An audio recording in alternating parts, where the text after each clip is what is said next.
ब्रह्मर्षि पत्री जी, स्वर्णा मैम और हमारे सुधीर सर, आप सभी को आत्मवंदन और प्रणाम। रायपुर से जो बिलोंग करते हैं हमारे जैन सर, जिन्होंने तेलुगु में जो पत्री जी की भगवद गीता है उसको हिंदी में ट्रांसलेट करने के कारण हमें इसका लाभ मिल पा रहा है। धन्यवाद सर, आत्मवंदन। माय डियर फ्रेंड्स, हम तीसरा अध्याय कर्मयोग में हैं और आज कर्मयोग को ख़त्म करेंगे। कल हमने 3 श्लोक देखे थे कर्मयोग के बारे में। आज का सत्र थोड़ा सा लंबा रहेगा क्योंकि आज हम 4 श्लोक ले रहे हैं और एक्चुअली ये सब मैं जान रही हूँ, मेरे ही कारण हो रहा है। 10 डेज़, क्योंकि अगले 10 डेज़ में गीता की हम लोग ये डिस्कशन में नहीं बैठ पाएंगे, मेरे कुछ पर्सनल प्रॉब्लम्स रहने के कारण। तो आज इसीलिए 4 श्लोक कंप्लीट करके हम अध्याय तीसरा कंप्लीट करेंगे और अध्याय तीसरा के 6 श्लोक हमको याद करना है मास्टर्स। अध्याय दूसरा के हमने 5 किए थे, अध्याय तीसरा के 6 श्लोक करेंगे क्योंकि कर्मयोग है। कर्म जीवन में बहुत महत्वपूर्ण है। कर्म यज्ञ कर्म होना चाहिए, मतलब राग द्वेष रहित कर्म होना चाहिए, कामना रहित कर्म होना चाहिए, अहंकार रहित कर्म होना चाहिए। इस प्रकार कर्म करने से आत्म कल्याण के लिए कर्म होना चाहिए। ये 4 तत्व बिल्कुल कर्म करते समय हमको सावधान रहना ही चाहिए। अगर नहीं हो रहे हैं तो वो यज्ञ कर्म नहीं है। जो यज्ञ कर्म नहीं है वो हमको कर्म बंधन में बांधते हैं, ये कृष्ण कह रहा है। इसीलिए कर्म बहुत इंपॉर्टेंट है, इसीलिए हम 5 के बदले 6 श्लोक ले रहे हैं। और पत्री जी ने भी अपने उनकी जो भगवद गीता है उसमें कर्मयोग के मैक्सिमम श्लोक लिए हैं। इसलिए हम और आप भी 5 के बदले 6 याद करेंगे, जो दिए जाएंगे। आज शाम को मैं ऑडियोज अपलोड करूँगी। कल हमने 3 श्लोक देखे थे। श्लोक नंबर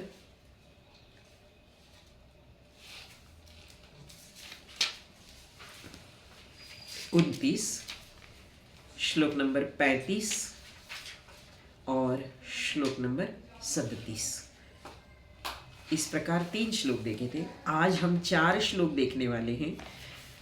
श्लोक नंबर 38, 38, श्लोक नंबर 40, श्लोक नंबर 42 और श्लोक नंबर 43। श्लोक नंबर 38। धूमेन व्रियते वह्निः यथादर्शो मलेन च यथोल्बेनावृतः गर्भः तथा तेनेदमावृतम्।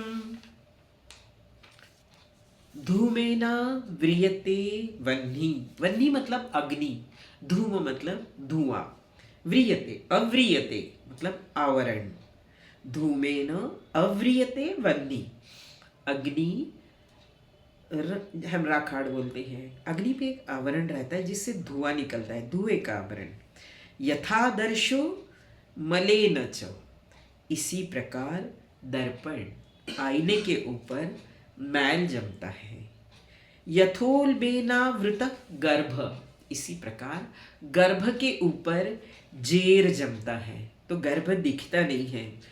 दर्पण के ऊपर मैल जमने से हम दर्पण में अपना प्रतिबिंब नहीं देख पाते। अग्नि के ऊपर एक आवरण जमने से अग्नि का धधकना तो हम समझ पाते हैं, उसकी उष्णता हमको समझ में आती है, मगर हम उस अग्नि को देख नहीं पाते। माय डियर फ्रेंड्स, ये 3 इतने सटीक उदाहरण दिए गए हैं।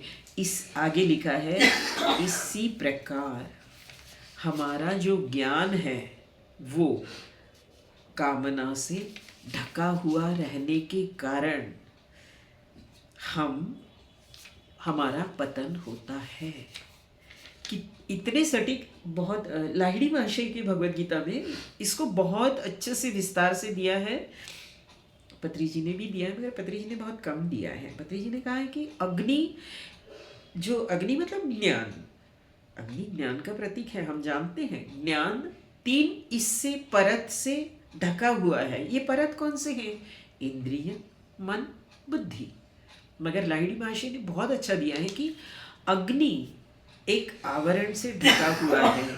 जैसे ज्ञान जिस आवरण से ढका तो है, मगर अग्नि की धधक है। अग्नि है ये हम कैसे जानेंगे? धुएं से ही जानेंगे। धुआं नहीं रहता तो हम अग्नि की पहचान नहीं कर पाते। तो माय डियर फ्रेंड्स, उन्होंने बहुत अच्छा बताया कि धुएं के कारण अग्नि की पहचान है, वैसे अज्ञानता के कारण ज्ञान की पहचान है। ये अज्ञानता ज्ञान में कभी भी परिवर्तित हो सकती है। ऐसे नहीं है कि वो धुआं है, धुआं जाने के बाद अग्नि प्रकाशित हो सकता है। वैसे ही या तो आप धुएं को हटाओगे तो अग्नि प्रकाशित होगा। वैसे ही जैसे फॉर एग्जांपल एक छोटी सी उदाहरण दूँ, हमारा आपको सबको पता है, तुलसीदास जी की कहानी पता है, जिन्होंने रामायण लिखा है। कई उनके ग्रंथ हैं जिसमें रामचरितमानस बहुत अच्छा ग्रंथ है। सभी लोग जन लोग पढ़ते हैं, बहुत ज़्यादा लोगों को कंठस्थ भी है कई लोगों के। तो इस ग्रंथ के जो लेखक है तुलसीदास जी, जो हनुमान चालीसा जिन्होंने लिखी है, आप और हमको सबको पता है कि इतने एक तो एक्चुअली बचपन से उनका जन्म हुआ, उनके माँ बाप की मृत्यु हुई, जिसके कारण उनको ऐसे अपना कहने वाला जीवन में कोई मिला नहीं। और जब उनका ब्याह करा दिया गया, तब उनकी पत्नी भी सुशील थी, उसका नाम भी अ, सुशीला था। और वो पत्नी उनसे बहुत प्रेम करती थी, जिसके कारण वो एक बार मायके गई। पहली बार वो उनको छोड़ के मायके गई। तुलसीदास जी उसके बिना रह नहीं पाए। उन्होंने, बीच में नदी थी, उनको लगा कि नदी में लकड़ी है, वो था प्रेत। उस प्रेत पर बैठकर, अंधेरा बहुत था, उसको उसका सहारा लेके उन्होंने नदी पार किया। माय डियर फ्रेंड्स, वो ऊपर रह, उसका कमरा ऊपर था, उनको लगा कि रस्सी है, था वो सांप। उस सांप वासना इतनी प्रबल थी कि मिलना है, बाकी सब छोड़ दीजिए, मिलना है, फिर कुछ भी हो मैं मिलूंगा। उस सांप को रस्सी मानकर वो चढ़ के उनके कमरे। पत्नी ने सिर्फ एक ही चीज कही, इतना प्रेम मुझसे करते हो ना, तो मुझे बनाने वाला जो तत्व है उससे करोगे तो नैया पार हो जाएगी। एक सेंटेंस काफी था। ज्ञानी थे ऑलरेडी, मगर वासना का धुआं था, वो धुआं हट गया, ज्ञान फिर से प्रकाशित हुआ। वैसे ही मुड़े, इतना सब करके आए, मिले तक नहीं उनको, मुड़ गए और फिर पीछे मुड़ के देखा ही नहीं उन्होंने। तो इस प्रकार माय डियर फ्रेंड्स, जहाँ लाहिड़ी महाशय ने भी ये दिया है कि ऐसे हो सकता है, जहाँ वासना का धुआं है वहाँ अग्नि मतलब प्रकाश प्रकट हो सकता है। हम ने ये किया है कि जो वाल्मीकि ऋषि थे, पहले रत्नाकर डाकू थे, जो अति एक्सट्रीम में जाता है ना, वही वो हो सकता है। ऐसे नहीं कि वो, इसीलिए हम अरे वो ना ऐसे ही है वैसे। रामकृष्ण परमहंस के पास एक माथुर बाबू नहीं थे, उनका नाम मुझे याद नहीं आ रहा है। वो व्यक्ति ना, वो शराब पीते थे, तो सब लोग मगर वो रामकृष्ण को बहुत प्यार करते थे। वो उनके बिना रह ही नहीं पाते थे। एक दिन भी ऑफिस हो गया, वो घर नहीं जाते थे, वो इनके पास आके बोलते मुझे आपके पास बैठ के अच्छा लगता है, मगर घर जाते जाते पी के जाते थे। तो उनके पत्नी ने कहा कि इतने बड़े संतों के पास जा रहे हो और पी रहे, शराब पी रहे हो। तो बोले मैं इसके बिना नहीं रह सकता। तो रामकृष्ण हंसते थे, लोग बोलते थे कि आप बदनाम हो जाओगे कि आपका शिष्य शराबी है करके। तो बोले अरे हो जाएगा वो करके। फिर एक दिन सब शिष्यों ने ये किया कि कुछ भी करो, बस इसकी शराब या तो छुड़ाओ या तो आप इसको दूर करो। रामकृष्ण हंस के बोले वो तो मेरे से दूर जा नहीं सकता, ये एक जन्मों का नहीं है, ये कई जन्मों का रिश्ता है और वो उसके कर्म है जो वो कर रहा है। मगर ठीक है तुम बोल रहे हो। तो उन्होंने कहा कि एक काम करना बाबू, जो भी खाओगे पियोगे ना, तो मेरे फोटो है घर में। बोले हाँ, आप जब नहीं रहते तो मैं उसी को पास में रख के सोता भी हूँ, मेरे लिए तो आप सब कुछ है करके। तो बोले ठीक है, एक काम कर, जो कुछ खाएगा पिएगा ना मेरे फोटो के सामने रख और खाया पिए। दारू भी पिएगा तो फोटो के सामने रख के पी। तो फिर वो बोला ये तो बड़ा मुश्किल है। बोले नहीं, करना पड़ेगा, मैं जो बोल रहा हूँ। ठीक है बोले। उस दिन उन्होंने रख नहीं पाए, रखते रखते वो लुढ़क भी गया ग्लास, और फिर उन्होंने घर के पूरे बॉटल्स पूरा फेंक दिया और बोले आज से इतने पवित्र इंसान को मैं ये अपवित्र चीज कैसे दूं। तो माय डियर फ्रेंड्स, जहाँ वासनाएं रहती हैं वहाँ ज्ञान हो नहीं सकता ऐसे नहीं है, ज्ञानी भी हो सकता है वो पुरुष, सिर्फ उसको थोड़ा सा एक किसी का गाइडेंस चाहिए। तो हमारा कभी किसी के बारे में किसी भी प्रकार के जजमेंट्स ना करें। धूमे न व्रियते वह्नि यथा दर्शो मलेन च। दर्पण अग्नि के ऊपर का जो आवरण है ना, वो हवा से भी इधर उधर होने से हम अग्नि को देख सकते हैं या महसूस कर सकते हैं, मगर दर्पण के ऊपर भी मैल रहेगा पूरी तरह से तो हमें प्रतिबिंब अपना सही नहीं दिखता, क्योंकि वो जैसे दिखना चाहिए ऐसे ब्लर्ड दिखेगा, फिर हम अपने आप को पहचान नहीं पाएंगे। तो इस प्रकार दूसरे प्रकार के साधक हैं जिनके ऊपर थोड़ी सी धूल पड़ी लगी हुई है। ये जो मैल है ये स्वाध्याय से, ये ध्यान से ये हट सकता है मैल। इसको हटाने के बाद फिर दर्पण में मतलब आत्मदर्शन हो सकता है उन लोगों को, क्योंकि ये लोग सत्संग करते हैं, इनके साथ रहेंगे, मेडिटेशन करेंगे, सत्संग करेंगे, थोड़ा थोड़ा विषयों में भी उतने ही रमेंगे, इधर भी इतने ही रहेंगे। तो धीरे धीरे धीरे उस तरफ मैल हटाने के लिए उनको प्रयास करना पड़ेगा, ध्यान करना पड़ेगा, स्वाध्याय करना पड़ेगा, सत्संग करना पड़ेगा। ये करते करते मैल हटेगा और फिर एक दिन आत्मदर्शन, आत्मानुभूति स्पष्ट होगी। माय डियर फ्रेंड्स, ये सेकंड एग्जाम्पल है। साधक कितने प्रकार के साधक, एक तुलसीदास जी के प्रकार का, या तो इनके पास आने वाले एक भक्त का, रामकृष्ण परमहंस के पास। दूसरा साधक जो कर सब रहा है, विषयों के प्रति भी आसक्त है, इधर भी आसक्त है, हमारे जैसे लोग हैं ये, मगर हमको धीरे धीरे इस जड़ तत्व से अपने आप को दूर करना है। जड़ तत्व मतलब शरीर, शुरुआत ही कृष्ण ने देख दे ही शरीर शरीरी से की है। तो जड़ तत्व से धीरे धीरे हटाकर शाश्वत तत्व की ओर, यही मैं हूँ, इस तत्व को बिल्कुल दृढ़ करना है। तो अपने आप अपना प्रतिबिंब हम दर्पण में देखें। दर्पण ये चीज़ कैसी है कि वो किसी कुछ चीज़ से चिपकती नहीं है, जो भी देखे उसका प्रतिबिंब दिखता है। दर्पण बस दिखाता है, दर्पण अपना काम उतना ही करता है। फोटो फिल्म कैसी रहती है कि चिपकता है, वैसे ही एक ज्ञानी कैसे रहता है, हर एक को दृष्टा भाव से देखेगा, जो हो रहा है ठीक है। हमारा उद्देश्य क्या है जीवन का? आत्म तत्व तक पहुंचना, परमात्मा तत्व तक पहुंचना। हम जीवात्मा हैं, हमको परमात्मा तक पहुंचना है। ये हमेशा वो ज्ञानी, वो कहीं भी रहे, फिर वो घर में रहे, वो बाहर रहे, वो हॉस्पिटल में रहे, वो कहीं भी रहे, वो अपने इसमें रहेगा। ठीक है, जो है वो सब होता रहेगा, पर मुझे क्या करना है? हर एक की अपनी एक स्थिति है, शारीरिक स्थिति, मानसिक स्थिति है, ज्ञानी की भी अपनी एक स्थिति है। तो इस प्रकार वो दर्पण जैसा रहेगा, किसी चीज को चिपकेगा नहीं। कोई आ रहा है आओ, जा रहा है जाओ, कोई फर्क नहीं पड़ता दर्पण में। तो तीसरा जो चीज है माय डियर फ्रेंड्स, ये जो साधक जिस प्रकार के कि सब है उनके जीवन में एनलाइटन, उनको पता है, मतलब वो बैठते नहीं है सत्संग में, बैठे पता रहता है यहाँ सत्संग चलता है, यहाँ ध्यान चलता है, यहाँ लोग अच्छे लोग आते हैं, ध्यान करते हैं, या अच्छी मैडम आती है, वो भी एनलाइटन है, वो बहुत अच्छी है। कभी कभी मैडम बुलाती भी है तो भी वो लोग आएंगे, अरे वो तो बुलाएंगे ना, हमको क्या है। ये तीसरे प्रकार के लोग हैं, इनके पास सब है, मगर ये उस तरफ जा नहीं रहे हैं, जिसके कारण उस आत्म तत्व तक पहुंच ही नहीं रहे हैं। फॉर एग्जाम्पल, गर्भ जो रहता है ना, वो जेर से ढका हुआ रहता है, जिसके कारण वो दिखता ही नहीं है। वैसे ही इनको आत्म तत्व है इनके अंदर, मगर ये उसकी तरफ देखते ही नहीं है। ये वासनाओं में इतने गड़े हुए रहते हैं, मेरा घर, मेरे बच्चे, मेरा ये, मेरा वो, मेरे कपड़े, मेरे जूते, इससे बाहर निकल, उनको लगता है यही सब मैं हूँ। मैं कुछ अलग है, मैं एक शाश्वत तत्व हूँ, ये सब मेरा है, मैं नहीं हूँ। शरीर मेरा है, मैं शरीर नहीं हूँ, मगर इनकी मान्यता इतनी दृढ़ रहती है कि मैं शरीर हूँ। माय डियर फ्रेंड्स, मैं शरीर नहीं हूँ।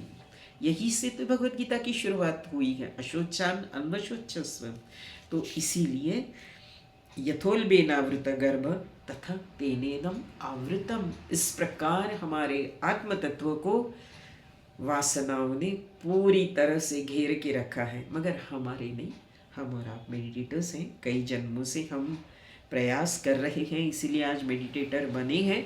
और कितनी भी व्यस्तता रहे माय डियर फ्रेंड्स, रोज की हर मेडिटेशन ने कम से कम 1 घंटा मेडिटेशन करना ही चाहिए, नहीं तो पतन निश्चित है। ये वासनाएं बिल्कुल खड़ी हैं आपके ऊपर ये करने के लिए, जहाँ उनको कहीं से भी एक एक्सेस मिल जाए ना तो आप तक पहुंच, क्योंकि वो अंदर भरी है कई जन्मों से। और अभी हम उनको हटाने की कोशिश, आखिरी श्लोक में हम देखेंगे कैसे हम अंदर के षड विकारों को हटा सकते हैं। तो ये सब बाहर से बिल्कुल ये बाण तैयार है, हमारे मेडिटेशन के कारण एक आवरण बन रहा है जिससे हमारा ये सब वासनाओं से प्रोटेक्शन हो रहा है।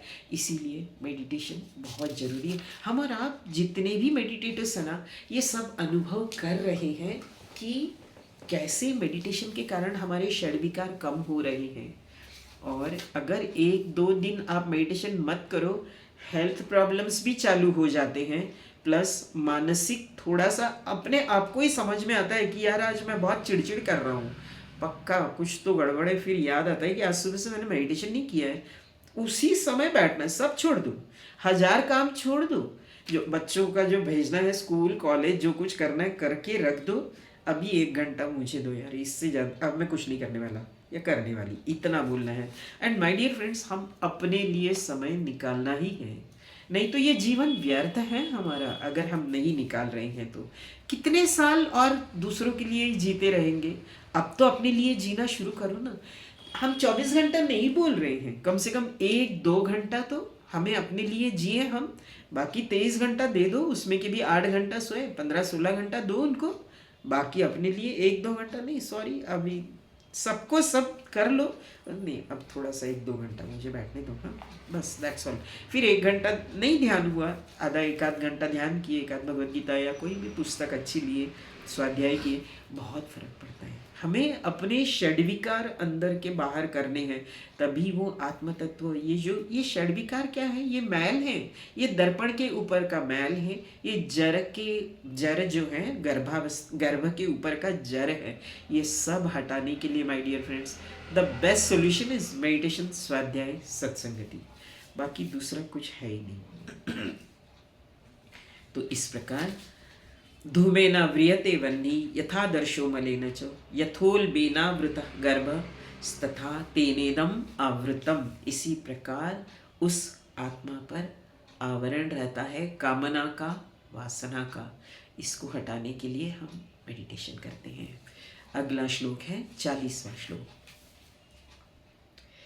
इंद्रियाणि मनो बुद्धि अस्याधिष्ठानमुच्यते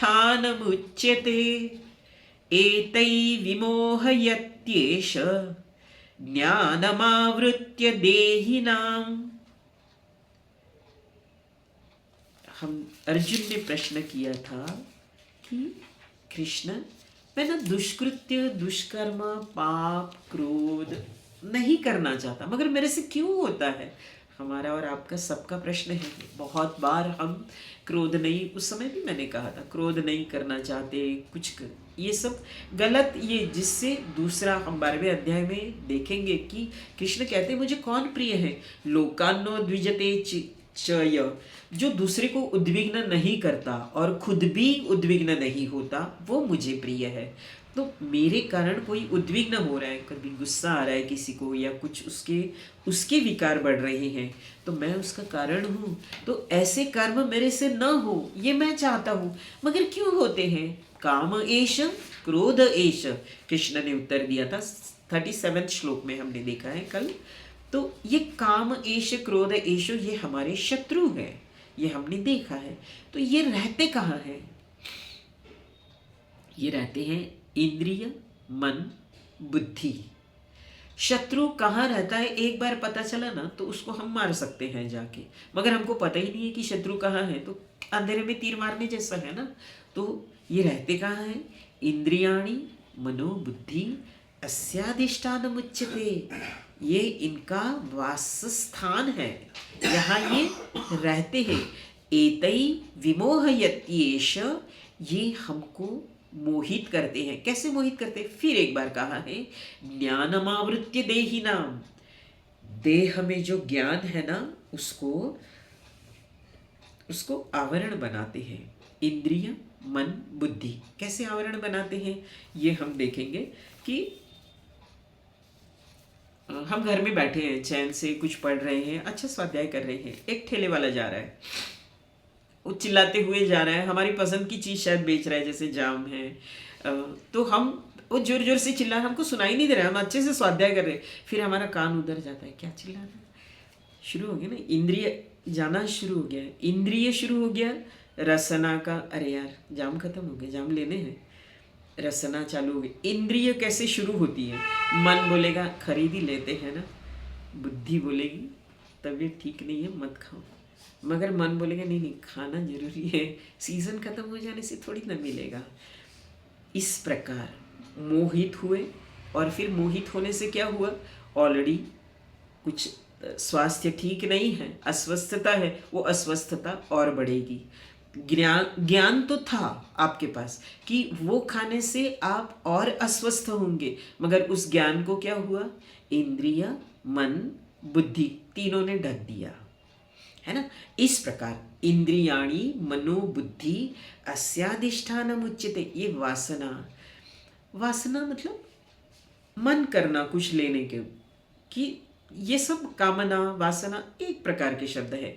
एतै विमोहयति एष ज्ञानमावृत्य देहिनम, जिसके कारण हम, ये तो मैंने फिजिकल ये कहा है, वैसे ही जब हम ध्यान में बैठ रहे हैं, हमारा विषयों के प्रति इतना ज़्यादा आसक्त है ना, बैठते ध्यान में है मगर सोचते कुछ और चीज़, अपने बच्चों के बारे में, घर के बारे में, वाइफ के बारे में, ये वो, ये हमारी अति आसक्ति।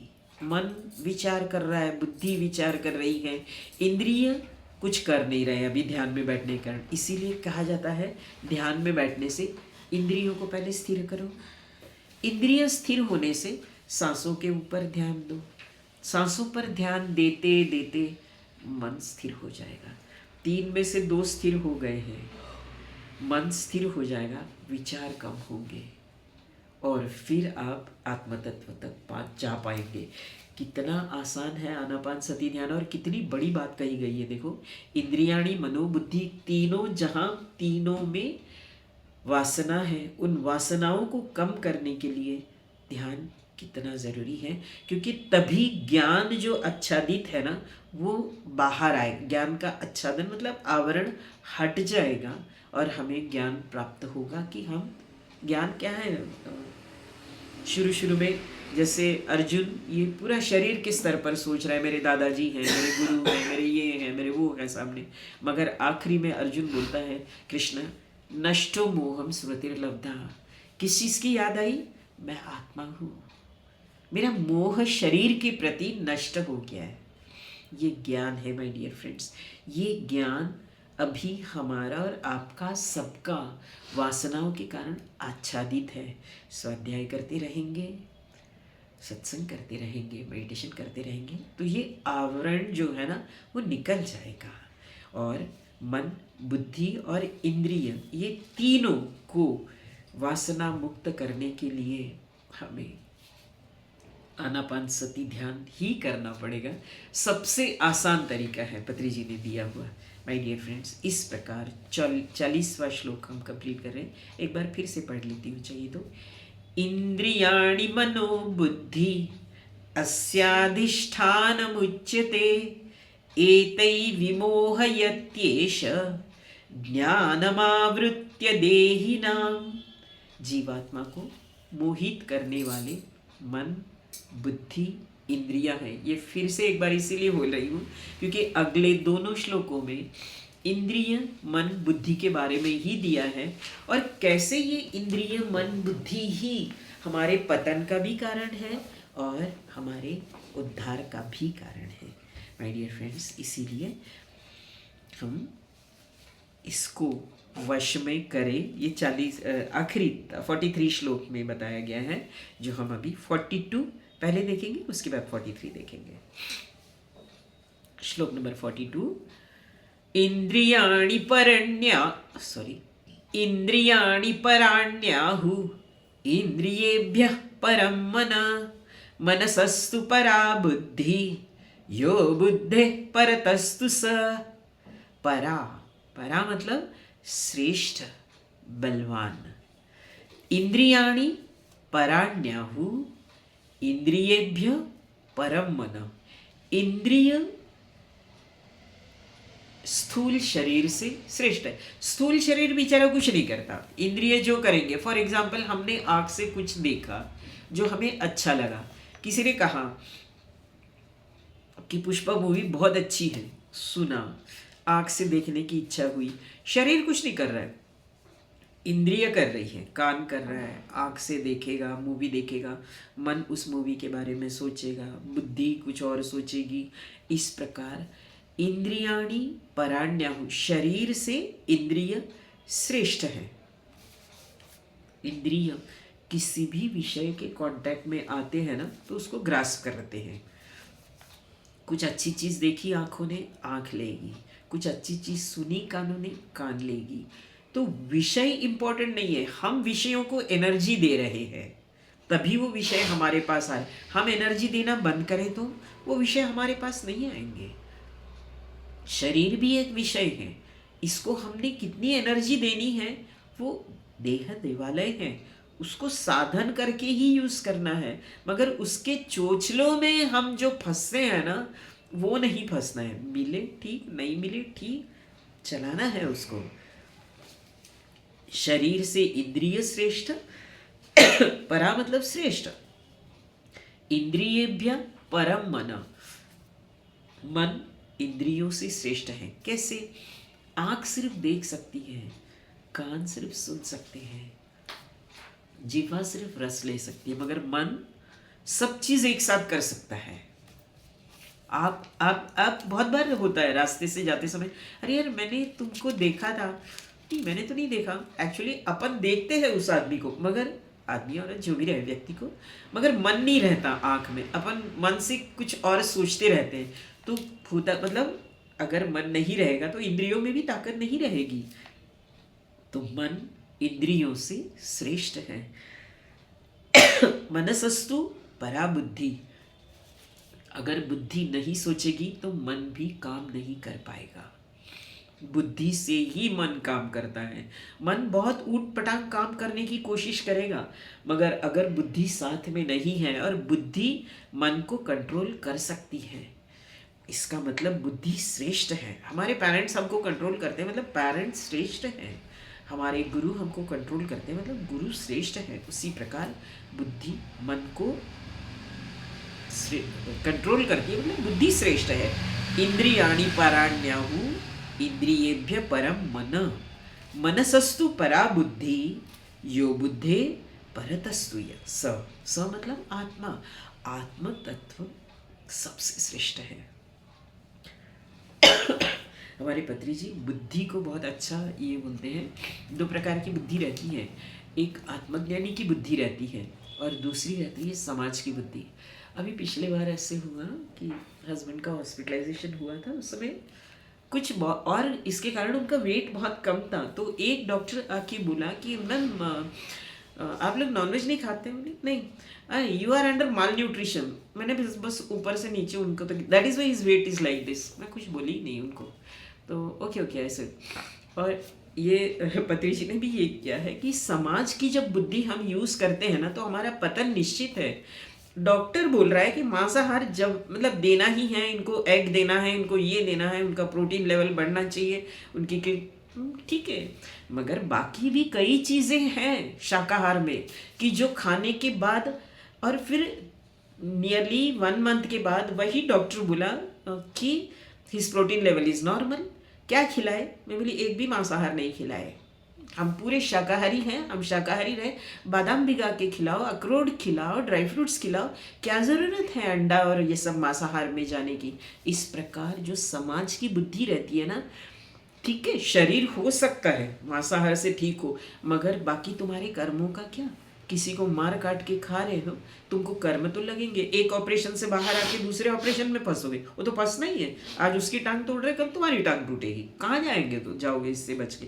तो माय डियर फ्रेंड्स, इस प्रकार एक समाज की बुद्धि रहती है और एक ज्ञानी की बुद्धि रहती है। वो नहीं करना है, कुछ भी क्या हो सकता है, प्रोटीन लेवल कम देखा जाएगा, जो होगा ये सोचते हुए, और आजकल इतनी सारी चीज़ें अवेलेबल हैं, उसमें हमको सोचना है कि हमको किस वे से जाना है। इस प्रकार बुद्धि, समाज की बुद्धि लेके चलोगे तो हम बहुत बार पतन निश्चित है।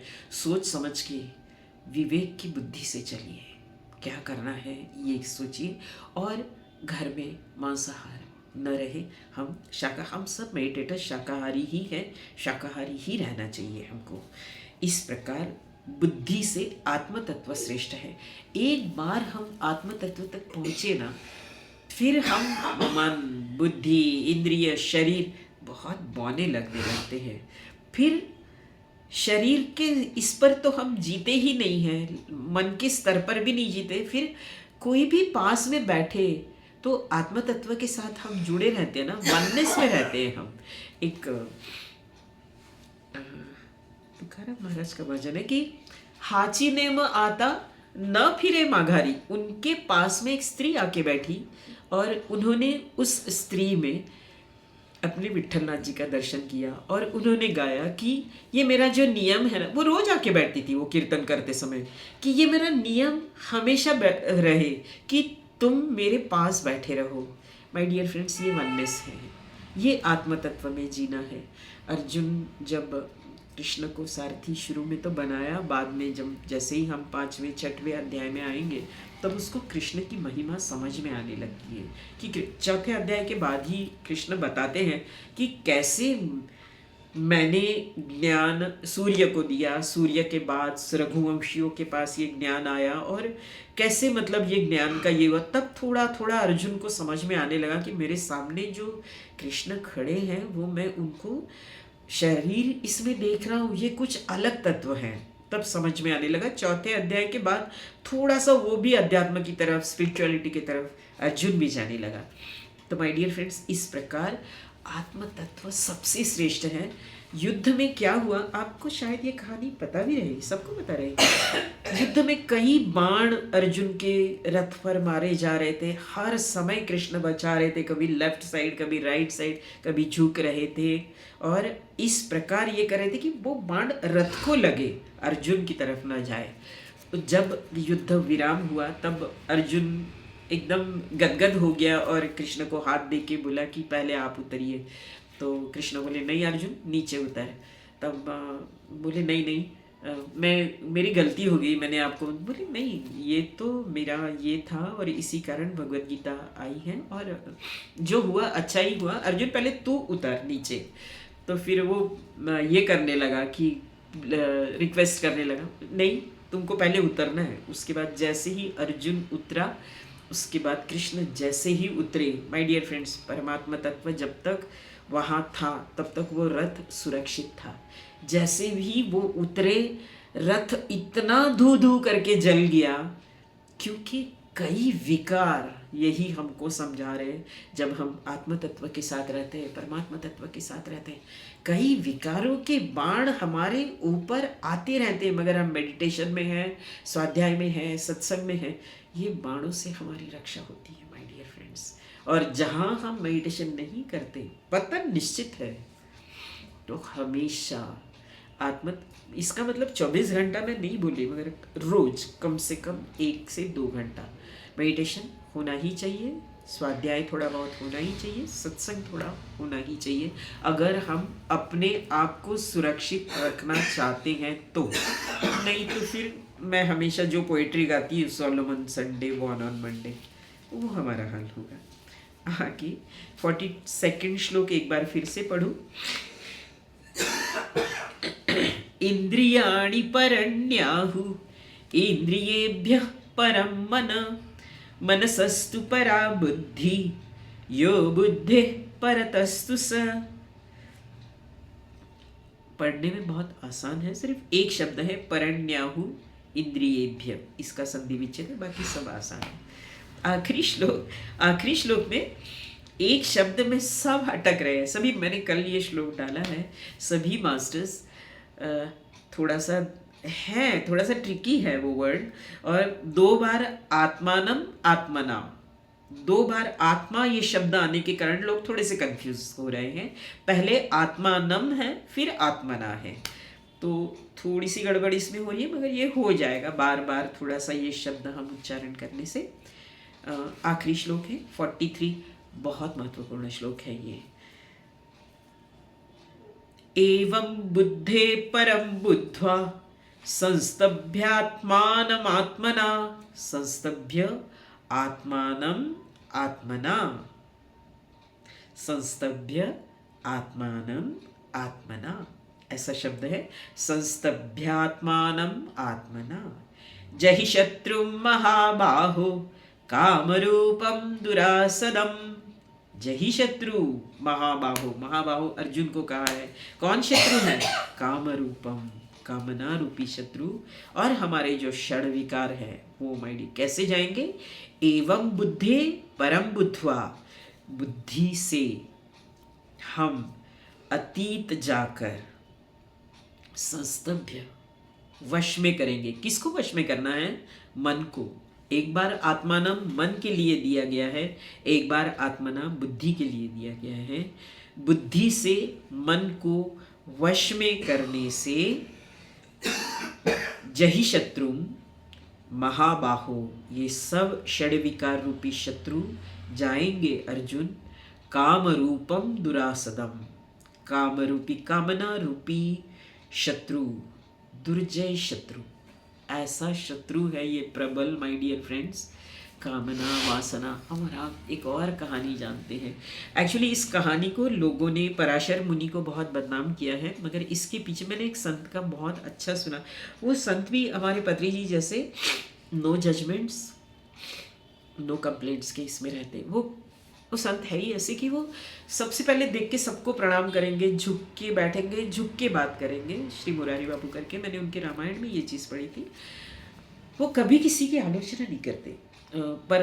पराशर मुनि हम सबको पता है, व्यास, जिनके व्यास मुनि के पिता, व्यास मुनि इतने ज्ञानी हैं, उनका बेटा शुकदेव जो वैराग्य और ज्ञान लबालब भरा हुआ है, उनके पिता व्यास जिन्होंने पूरे जगत को, ब्रह्मांड को ज्ञान दिया है, उनके पिता पराशर मुनि। पराशर मुनि इतने ताकतवर थे, इतने ज्ञानी, इतने सिद्ध पुरुष, मगर जब एक मत्स्य कन्या एक नाव चला रही थी, उस मत्स्य कन्या पर विवश होके, वासना युक्त होके उन्होंने कहा कि मुझे अभी पुत्र प्राप्ति चाहिए, मुझे अभी तुम्हारे साथ पराशर मुनि किसके पिता है? सोचो, व्यास मुनि के। तो माय डियर फ्रेंड्स, इस प्रकार हम बोलते हैं हमारा मन वश में है, इतना आसान नहीं है मन को वश में करना। इसीलिए बार बार बोलती हूँ, रोज मेडिटेशन करो, रोज स्वाध्याय करो, रोज सत्संगति करो, नहीं तो कब पतन होगा नहीं। पराशर मुनि जैसे लोगों का भी हो सकता है, हमने देखा है, विश्वामित्र, मोहिनी, कई लोगों का पतन हमने सुना है, ग्रंथों में पढ़ा है। तो वो बोली कि दिन का समय तो उनके पास इतनी सिद्धि थी, दिन का क्या बोले, ऐसे करके उन्होंने सूर्य को ढक दिया। माय डियर फ्रेंड, क्या सिद्धि थी? सोचिए कि सूर्य को ढकने की सिद्धि है, मगर अपने आप को ये नहीं कर पाए, वश में नहीं रख पाए। ऐसे नहीं था एक्चुअली उस समय। ये उनका व्यास जी का जन्म होना 9 महीने के बाद आवश्यक थी। वो घड़ी अगर व्यास जी का जन्म नहीं होता तो इस पूरे ब्रह्मांड को ज्ञान नहीं मिलता।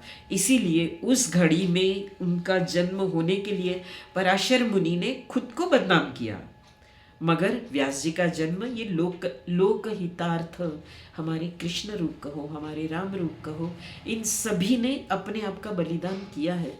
कई ऋषियों ने किया है अपने आप का बलिदान। वैसे ही उनको भी लोग गलत समझ रहे हैं कि अरे इतना ये है, मगर अपनी वासनाओं को, वैसे नहीं है माय डियर फ्रेंड्स। बड़े लोग जो करते हैं ना, उनका हर कर्म हमको दिखता कुछ और है, उसके पीछे कुछ और राज रहता है।